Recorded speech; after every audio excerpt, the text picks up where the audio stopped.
ہمارے لیے آج کی تلاوت متی کی انجیل 7 باب 1 تا 2 آئے۔ عیب جوئی نہ کرو کہ تمہاری بھی عیب جوئی نہ کی جائے، کیونکہ جس طرح تم عیب جوئی کرتے ہو اسی طرح تمہاری بھی عیب جوئی کی جائے گی، اور جس پیمانہ سے تم ناپتے ہو اسی سے تمہارے واسطے ناپا جائے گا۔ کام کے پاکوں کا پڑھا اور سنا جانا ہم سب کے لیے باعث برکت ہو، آمین۔ میں آپ تمام بہن بھائیوں کی سلامتی ہو۔ اس سے پہلے پادری آرتھر ہارون ڈینیل صاحب خداوند کے پاک کلام کی وضاحت فرما رہے تھے، اور وہ اس بات کا بیان اور تذکرہ کر رہے تھے کہ پہاڑی واز ان ابواب میں خداوند یسوع المسیح نے وہ تعلیم، وہ تربیت اور پاک کلام کی وہ ہدایت اور رہنمائی جو نور اور تجلی کی صورت میں یہاں پر موجود اور مرقوم کیا گیا ہے، ہماری ہدایت اور رہنمائی کے لیے فرمایا ہے۔ لیکن جو 2 ابواب مجھے دیے گئے ہیں، میرے سپرد کیے گئے ہیں، 7واں اور 8واں باب، 7ویں باب تک تو یسوع مسیح پہاڑ پر اپنے شاگردوں کے ہمراہ، لوگوں کے ہمراہ وہ کلام مقدس کے ان حصوں کو بیان کر رہا ہے، لیکن 8واں جو باب ہے وہ پہاڑ کے بعد کا بیان کیا گیا ہے۔ پہلے ہم 7ویں باب کے بارے میں خداوند کے پاک کلام میں سے سنیں گے، سیکھیں گے اور سمجھنے کی کوشش کریں گے۔ ہمارے پیارے بھائی نے ان 2 آیات کو تلاوت کیا ہے۔ 7ویں باب کی پہلی اور دوسری آیت میں خداوند کا پاک کلام یوں فرماتا ہے، عیب جوئی نہ کرو، تمہاری بھی عیب جوئی نہ کی جائے گی۔ عیب جوئی کرنا آج کے دور میں ہی نہیں بلکہ شروع سے ہی، جب سے انسان اس دنیا میں آیا، اس نے ارد گرد کی چیزوں کو دیکھا تو انسان کی یہ جبلت ہے، اس کی یہ عادت میں شمار ہے، اس کی یہ خصلت ہے کہ وہ ہر اچھی چیز کی تعریف کرتا ہے اور ہر بری چیز میں وہ نقص نکالنے کی کوشش کرتا ہے۔ لیکن یہاں پر خداوند کا پاک کلام جس عیب کی بات کر رہا ہے وہ ذاتی ہے، ایک شخص سے دوسرے شخص کے مابین ہے، ایک ایماندار کے دوسرے ایماندار کے مابین ہے۔ عیب جوئی کرنا انسانوں کے لیے ایک دوسرے کے خلاف بات کرنا، ایک دوسرے کے لیے نکتہ چینی کرنا، اس کے کیے ہوئے کام کو رد کرنا، اس کے کیے ہوئے کام میں سے نقص نکالنا یا کیڑے نکالنا۔ خداوند کا پاک کلام ہمیں یہ صاف طور پر فرما دیتا ہے کہ عیب جوئی نہ کرو، تمہاری بھی عیب جوئی نہ کی جائے گی۔ ہر شخص اپنی ذات کے لیے یہ چاہتا ہے کہ کوئی میرے اوپر انگلی نہ اٹھائے، کوئی میرا نقص نہ نکالے، کوئی میری غلطی نہ نکالے، کوئی میری غلطی بیان نہ کرے، کوئی میری ذات پر کوئی ایسی انگلی نہ اٹھائے جو میری ذات کا نقص یا کمزوری ہے۔ لیکن جب بات اپنے ججمنٹ کی آتی ہے تو ہم فوراً دوسروں کی عیب جوئی کرتے ہیں، اور اپنی عیب جوئی کی بات آئے تو ہم اس سے کنارہ کشی اختیار کرتے ہیں۔ اس چیز سے بچنے کے لیے یسوع المسیح کا جو حکم ہے، جو خداوند کے پاک کلام میں دیا گیا ہے کہ عیب جوئی نہ کرو تو تمہاری بھی عیب جوئی نہ کی جائے گی، کیونکہ جس طرح تم عیب جوئی کرتے ہو اسی طرح تمہاری بھی عیب جوئی کی جائے گی، اور جس پیمانے سے تم ناپتے ہو اسی سے تمہارے واسطے ناپا جائے گا۔ میرے عزیزو، خداوند کا پاک کلام ہمیں چیزوں کو دیکھنے کی، چیزوں کو پرکھنے کی، انسانوں کو دیکھنے کی، انسانوں کو سمجھنے کی صلاحیت اور عقل عطا فرماتا ہے۔ ہم یہ دیکھ کر پرکھ سکتے ہیں۔ خداوند کا کلام اس سے منع نہیں کر رہا کہ آپ دوسروں کو دیکھیں نہ یا دوسروں کو پرکھیں نہ کہ یہ بہتر ہے یا یہ بہتر نہیں ہے، لیکن اس عیب جوئی کا تذکرہ کرنا، اس عیب جوئی کا بیان کرنا، اس سے منع کیا گیا ہے۔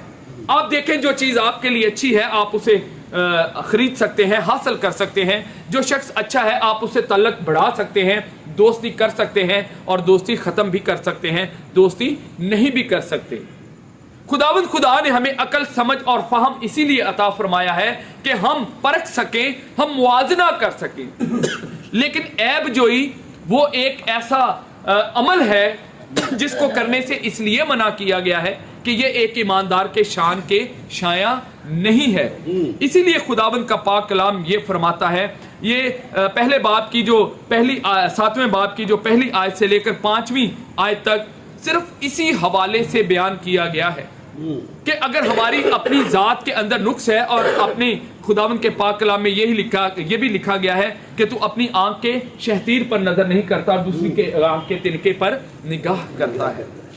ہمیں اپنی کمزوریوں پر بھی نگاہ کرنی ہے، اور اگر ہم اپنی کمزوریوں کو میرے عزیزو یہ چاہتے ہیں کہ میری کمزوریاں ڈھکی رہیں، چھپی رہیں، ان کے اوپر کوئی بات چیت نہ ہو، تو ہمیں دوسروں کے لیے بھی ایسا ہی رویہ اختیار کرنے کی ضرورت ہے۔ اسی لیے خداوند کے پاک کلام میں یہ لکھا گیا 6 آیت میں کہ پاک چیز کتوں کو نہ دو اور اپنے موتی سوروں کے آگے نہ ڈالو، ایسا نہ ہو کہ وہ ان کو پاؤں کے تلے روندے اور پلٹ کر اس کو پھاڑے۔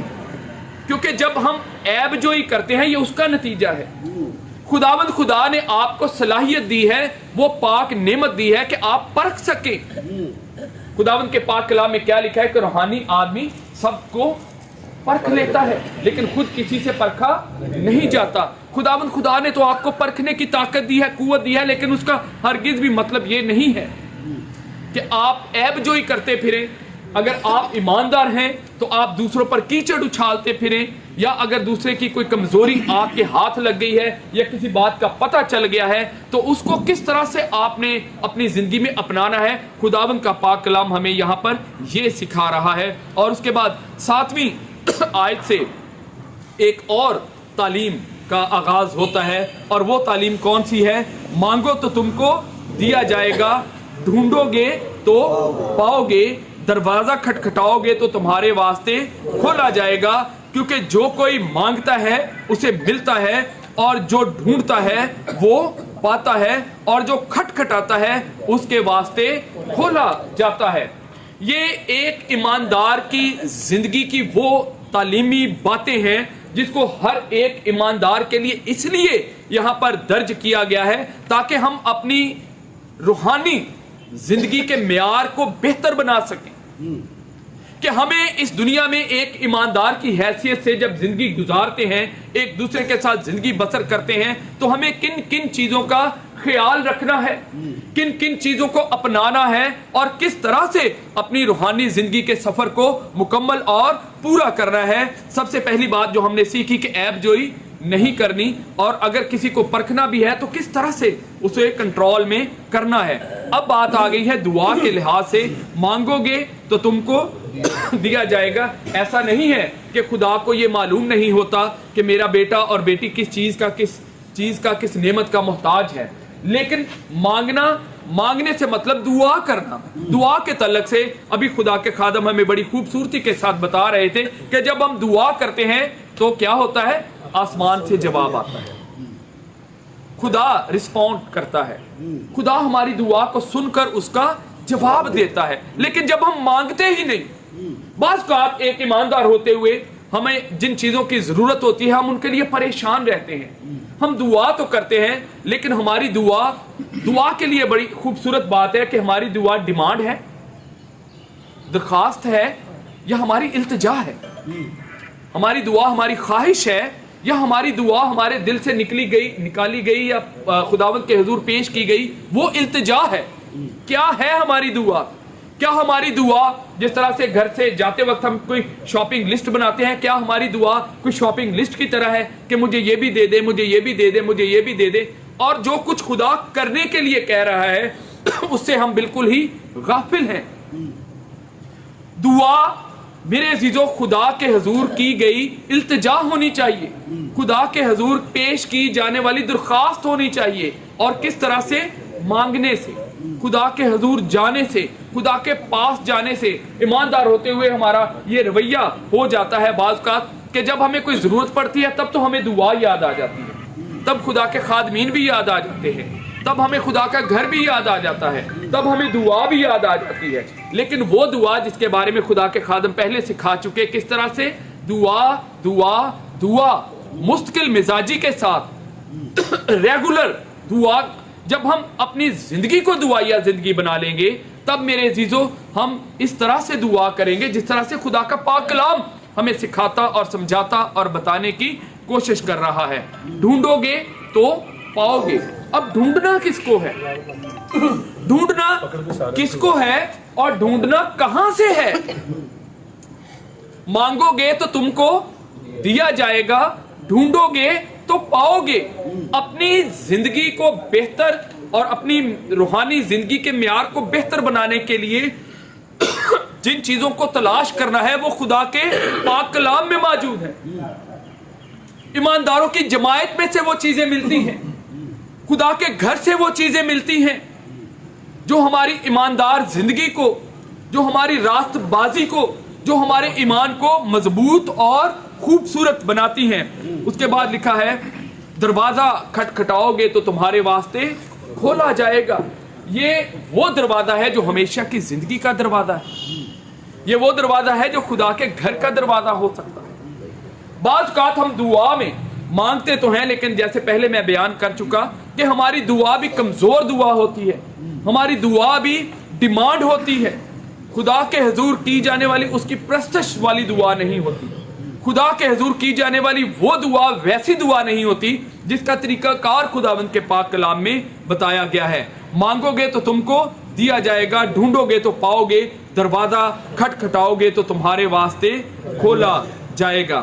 اس کے بعد ایک اور بات کی تعلیم خداوند یسوع المسیح یہاں اپنے ایماندار بیٹے اور بیٹیوں کے لیے بیان کرتے ہیں, جو 13ویں آیت میں لکھا ہے تنگ دروازے سے داخل ہو کیونکہ وہ دروازہ چوڑا ہے اور وہ راستہ کشادہ ہے جو ہلاکت کو پہنچاتا ہے, اور اس سے داخل ہونے والے بہت ہیں.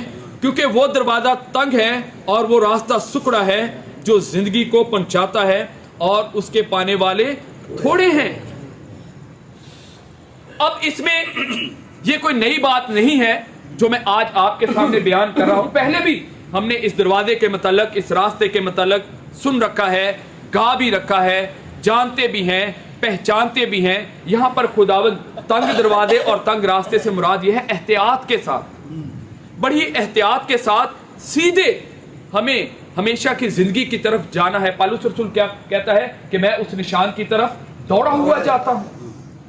ادھر ادھر کی باتوں میں, ادھر ادھر کی تعلیمات میں, ادھر ادھر کے خیالات میں اپنے آپ کو گمراہ نہیں کرنا, اپنے آپ کو بزی نہیں کرنا, اپنے آپ کو باؤنڈ نہیں کرنا, بلکہ آپ کا دھیان کس طرف ہونا چاہیے؟ خدا کے پاک کلام کی طرف, خدا کے گھر کی طرف, خدا کے بتائے ہوئے احکامات کی طرف, ہمیشہ کی زندگی کی طرف, یسوع المسیح کی طرف, اس کی صلیب کی طرف, اس کے کفارے کی طرف, اس کے پاک لہو کی طرف. جب ہمارا دھیان میرے عزیزو ایک چیز اور ایک کام پر ہوتا ہے تو ہمارا دھیان بھٹکتا نہیں. اسی لیے خداوند کا پاک کلام یہاں پر فرماتا ہے کہ تنگ دروازے سے داخل ہو کیونکہ وہ راستہ سکڑا ہے اور وہ دروازہ بھی تنگ ہے جس پر چل کر ہمیں ہمیشہ کی زندگی تک پہنچنا ہے, اپنی اس روحانی زندگی کے اس سفر کو پورا اور مکمل کرنا ہے. پھر 15ویں آیت میں لکھا ہے جھوٹے نبیوں سے خبردار رہو جو تمہارے پاس بھیڑوں کے بھیس میں آتے ہیں مگر باطن میں پھاڑنے والے بھیڑیے ہیں. ان کے پھلوں سے تم ان کو پہچان لوگے. کیا جھاڑیوں سے انگور یا اونٹ کٹاروں سے انجیر توڑتے ہیں؟ اسی طرح ہر ایک اچھا درخت اچھا پھل لاتا ہے اور برا درخت برا پھل لاتا ہے. اچھا درخت برا پھل نہیں لا سکتا اور نہ برا درخت اچھا پھل لا سکتا ہے. اور جو درخت اچھا پھل نہیں لاتا وہ کاٹا اور آگ میں ڈالا جاتا ہے. پس ان کے پھلوں سے تم ان کو پہچان لوگے. جس طرح میں پہلے بیان کر چکا کہ وہ زندگی جو خداوند خدا نے نعمت اور برکت کے طور پر ہمیں گزارنے کے لیے دی ہے, اس زندگی میں اپنی روحانی زندگی کو بسر کرنے کے لیے یہ سنہری اصول دیے گئے ہیں. یہ خداوند کے پاک کلام کے احکامات آپ کی ہدایت اور رہنمائی کے لیے, میری ہدایت اور رہنمائی کے لیے بیان کیے گئے ہیں کہ کس طرح سے ہمیں اپنی ایماندار ہوتے ہوئے زندگی کو بسر کرنا ہے. عیب جوئی کرتے ہوئے نہیں, چوڑے دروازے پر چوڑی سڑکوں پر بھاگتے ہوئے نہیں, ادھر ادھر کے خیالات میں بھٹکتے ہوئے نہیں. اور جس طرح سے اب خداوند کا پاک کلام بیان کر رہا ہے کہ جھوٹے نبیوں سے خبردار رہنا, کیونکہ وہ کس روپ میں آتے ہیں؟ بھیڑوں کے روپ میں آتے ہیں. اور بھیڑ کس کو کہا گیا ہے؟ خداوند کے ایماندار بیٹے اور بیٹیوں کو بھیڑ سے تشبیہ دی گئی ہے, ایمانداروں کو بھیڑ سے تشبیہ دی گئی ہے. لیکن وہ باطن میں کیا ہیں؟ پھاڑنے والے بھیڑیے ہیں. لیکن ان کی پہچان کیا دی گئی ہے؟ ان کے پھلوں سے. اور ان کے پھل کیا ہے؟ ان کے کاموں سے. ان کے اخلاق سے, ان کے کردار سے, ان کی بات چیت سے, ان کے زندگی گزارنے کے طریقہ سے آپ ان کو پہچان سکتے ہیں کہ اس کی زندگی اس کی خدا کے ساتھ ہے, خدا کے پاک کلام کے مطابق ہے, یہ سچا ہے یا یہ جھوٹا ہے. اس کے پھلوں سے پہچان کر. آج ایک عام عمومی رویہ ہے, لوگ بائبل مقدس اٹھاتے ہیں اور آ کر دروازہ نوک کرتے ہیں, باجی جی دعا کرنا ہے ایسا.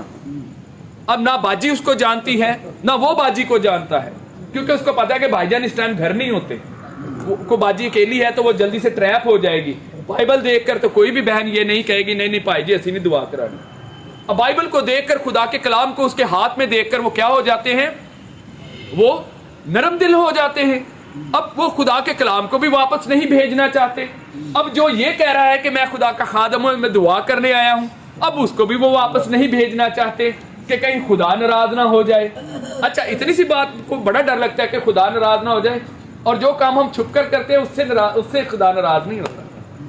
میں آپ کو بتاؤں, اگر آپ کسی بھی ایسے شخص کو نہیں جانتے کہ یہ واقعی خدا کا خادم ہے بھی یا نہیں بھی, اگر ہو بھی, اگر میں بھی ہوں, اگر میں آپ کے گھر آؤں اور آپ مجھے نہیں بھی جانتے, تو میرے عزیزو اس سے احتیاط کیجیے, کیونکہ ہو سکتا ہے کہ وہ نقصان پہنچائے, ہو سکتا ہے کہ وہ آپ کی روحانی زندگی کا نقصان کر جائے, ہو سکتا ہے کہ وہ آپ کی جو روحانی تعلیم معیار ہے اس کا نقصان کر دے, ہو سکتا ہے کہ آپ اس کے, صاف الفاظ میں کہوں, آپ اس کے جال میں پھنس جائیں, آپ ٹریپ ہو جائیں.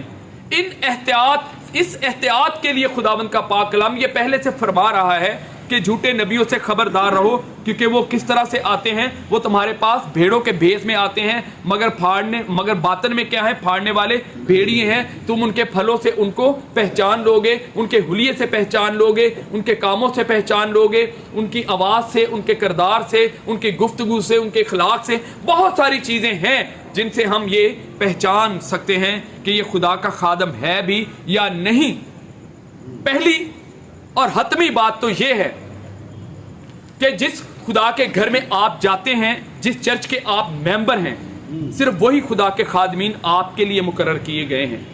باقی کوئی آتا ہے نہیں آتا, آپ اس کو موقع دیتے ہیں یا نہیں دیتے, یہ خداوند کے پاک کلام میں اس کی تعلیم بتا دی گئی ہے کہ آپ کو احتیاط کرنا ہے, آپ کو اپنا آپ بچانا ہے, آپ کو اپنی زندگی بچانی ہے, آپ کو اپنے خاندان کا خیال کرنا ہے. اور اس کے بعد ایک اور پیسج خداوند کے پاک کلام میں بڑا ہی خوبصورت بیان کیا گیا ہے 20ویں آیت سے, اور انہی باطن میں پھاڑنے والے بھیڑیوں کے لیے یہ بیان کیا گیا ہے, کی مناسبت سے بیان کیا گیا ہے. اور کیا لکھا ہے پاک کلام میں, متی کی انجیل اس کے 7ویں باب اس کی 20ویں آیت میں, جو مجھ سے اے خداوند کہتے ہیں ان میں سے ہر ایک آسمان کی بادشاہی میں داخل نہ ہوگا, مگر وہی جو میرے آسمانی باپ کی مرضی پر چلتا ہے. اس دن بتیرے مجھ سے کہیں گے, اے خداوند کیا ہم نے تیرے نام سے نبوت نہیں کی, اور تیرے نام سے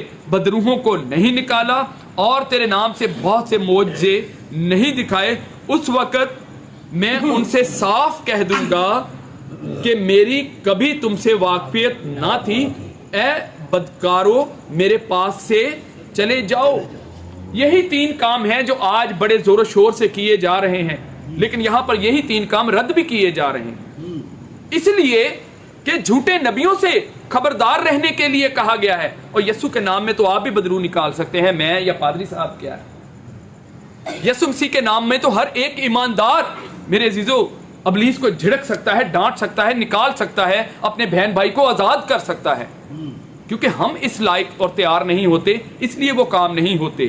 لیکن جو یہ کام کرتے ہیں, اگر ان کے اندر جس طرح سے لکھا ہے کہ وہ باطن میں پھاڑنے والے بھیڑیے ہوں گے, ان کے پھلوں سے ان کو پہچان لوگے. اگر ان کے پھل ویسے نہیں ہوں گے جیسا خداوند کا پاک کلام فرماتا ہے, اگر وہ جھوٹ کی تعلیم یا کسی اور مقصد کے لیے اس منسٹری کو اپنائے ہوئے ہیں, تو میرے عزیزو ان کا انجام یہاں پر لکھا گیا ہے کہ اے بدکارو میرے پاس سے چلے جاؤ, میری کبھی تم سے واقفیت نہ تھی. کا مطلب یہ ہے کہ جب تم یہ کام کر رہے تھے, جب تم یہ کام سر انجام دے رہے تھے, تب بھی میری کبھی تم سے واقفیت نہ تھی, اور اب بھی میرے پاس سے تم چلے جاؤ, کبھی تمہارے ساتھ میری واقفیت نہ تھی.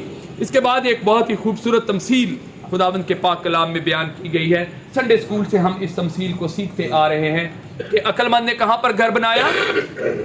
چٹان پر. اور بیوقوف نے کہاں پر گھر بنایا؟ ریت پر گھر بنایا. دونوں نے گھر بنائے, دونوں نے محنت کی, برابر محنت کی, دونوں نے ایک جیسی محنت کی, دونوں نے گھر بنانے کی کوشش کی, دونوں نے گھر بنا بھی لیے. لیکن ایک کا گھر جب بارش آئی, جب میہ برسا, جب طوفان آیا تو ایک کا گھر برباد ہو گیا اور دوسرے کا گھر قائم رہا. وجہ آپ جانتے ہیں, اپنی بنیاد کو بھی آپ جانتے ہیں, اپنے گھرانے کی بنیاد کو بھی آپ جانتے ہیں, اپنے ایمان کی بنیاد کو آپ جانتے ہیں, اور اس کے اوپر جو ردے لگا رہے ہیں اس کو بھی آپ جانتے ہیں, اور جو طوفان آنے والا ہے اس کو بھی ہم سب جانتے ہیں, اور کس کا گھر بنا رہے گا یہ بھی ہم جانتے ہیں, اور کس کا گھر برباد ہونے والا ہے وہ بھی واقف ہے. اور وہ موجود ہیں ہماری جماعتوں میں, ہمارے ارد گرد مسیحی ماحول میں وہ لوگ موجود ہیں, اور ہمارے اندر بھی شاید وہ شک موجود رہتا ہے. لیکن آج میرے عزیزو خداوند کا پاک کلام ان ساری باتوں کے وسیلہ سے آپ کو یہ موقع دیتا ہے کہ ہم اس ممار کی طرح جس نے پکا گھر بنایا ہے, جس نے چٹان پر گھر بنایا ہے, وہ گھر جو بارش کی طوفان کی برداشت کرتا ہے, وہ گھر میرے عزیزو ہمارا گھر ہونا چاہیے. کاش کہیں ایسا نہ ہو کہ ان دونوں گھروں میں سے ایک گھر ہمارا ہو جو ٹوٹنے والا یا برباد ہو جانے والا ہو. ہمارا گھر ایسا گھر ہونا چاہیے جس کی بنیاد کس پر ہو؟ چٹان پر ہو. اور چٹان کو بھی بیان کر دیا گیا کہ وہ چٹان کون ہے؟ وہ یسوع المسیح ہے. اور جب وہ گھر برباد ہو گیا تو میرے عزیزو اس کا کوئی ٹھکانہ نہ رہا, کیونکہ وہ ریت پر بنایا گیا تھا. اور جب میہ برسا, پانی چڑھا اور آندھیاں چلیں اور اس گھر کو صدمہ پہنچایا اور وہ گر گیا اور بالکل برباد ہو گیا. ان باتوں کے بعد یسوع المسیح پہاڑ پر سے اترے, اور جب یسوع مسیح پہاڑ پر سے اتر آئے ہیں, یہ چند ایک نکات ہیں ایسے جن کو ابھی خداوند کے خادمین نے تفصیل کے ساتھ بیان کیا ہے, اور میں نے بھی کوشش کی ہے کہ جو حصہ میرے سپرد کیا گیا تھا میں اس کو بیان کر سکوں کہ کس طرح سے ہمیں اپنی روحانی زندگی کو, جو زندگی ہم جماعت میں, کلیسیا میں, چرچ میں گزارتے ہیں یا اپنے خاندان میں گزارتے ہیں یا خدا کا بیٹا اور بیٹی ہونے کی حیثیت سے گزارتے ہیں, کن کن نقائص کو, کن کن کمزوریوں کو کس کس طرح سے دور کرنے کی ضرورت ہے, کوشش کی ہے. خداوند آپ کو ہدایت اور رہنمائی عطا فرمائے کہ ہم ایسا کرنے کی توفیق حاصل کر سکیں. 8واں باب, اس میں بھی ایسی ہی باتیں بیان کی گئی ہیں. جب یسوع المسیح پہاڑ پر سے اترے تو اترتے ہی ان کو ایک کوڑی نظر آیا. کوڑی نے کیا کیا؟ کوڑی نے یسوع المسیح کو سجدہ کیا اور اس سے کہا, اے خداوند اگر تو چاہے تو میں شفا پا سکتا ہوں. اب دیکھیں دعا کے لیے خداوند کے خادم نے پہلے بھی بڑی خوبصورتی کے ساتھ بیان کیا. دعا, درخواست, التجا, خداوند کی عبادت, خداوند کی پرستش, خداوند سے مانگا کیسے جاتا ہے اور خداوند سے حاصل کیسے کیا جاتا ہے. یہاں پر کوڑی نے کیا کہا کہ اے خداوند اگر تو چاہے تو میں شفا پا سکتا ہوں, اور یسوع المسیح نے کیا کہا کہ میں چاہتا ہوں کہ تو شفا یاب ہو جائے. کوڑ ایک ایسا مرض ہے, اور یہ پہلے تو بہت زیادہ ہوا کرتا تھا, اب تھوڑا کم ہو گیا, لیکن ہے ابھی بھی. جسم کے کسی حصے پر اگر یہ کوڑ لگ جاتا تو میرے عزیزو وہ انسان جیتے جی مردہ تصور کیا جاتا تھا, کیونکہ اس وقت اس بیماری کا کوئی علاج نہیں تھا. اگر یہ انگلی پر لگ جاتا تو انگلی جھڑ جاتی, اور تب تک یہ انسان کا پیچھا نہیں چھوڑتا. اور اس کی عمر جو بیان کی گئی ہے کوڑ کی, میڈیکل میں ڈاکٹر صاحب بھی یہاں پر موجود ہیں, 7 سے 8 سال لگ جاتے تھے ایک آدمی کو مرتے ہوئے, سسک سسک کر, رگڑ رگڑ کر, گل گل کر مرتے ہوئے 7 سے 8 سال لگ جاتے تھے. اور جسم کا ایک ایک حصہ گل گل کر, سڑ سڑ کر ٹوٹ جاتا, بدن سے الگ ہو جاتا. اس قدر اذیت ناک زندگی ایک کوڑی کو گزارنا پڑتی تھی. اور جو اس کا معاشرتی سٹیٹس ہوتا تھا کہ کوئی اس سے بات چیت نہیں کرتا, کوئی اس کے پاس نہیں جاتا, بلکہ ان کو کہاں پر رہنے کے لیے مجبور تھے؟ وہ بیابانوں میں رہنے کے لیے مجبور تھے. اور اگر وہ کسی انسان کو دیکھ لیتے تو وہ دور سے خود پکارنا پڑتا تھا ان کو کہ نپاک نپاک نپاک, کہ میرے پاس مت آنا, کیونکہ یہ بیماری ایک سے دوسرے کو لگ جاتی ہے, گناہ بھی ایک سے دوسرے کو لگ جاتا ہے.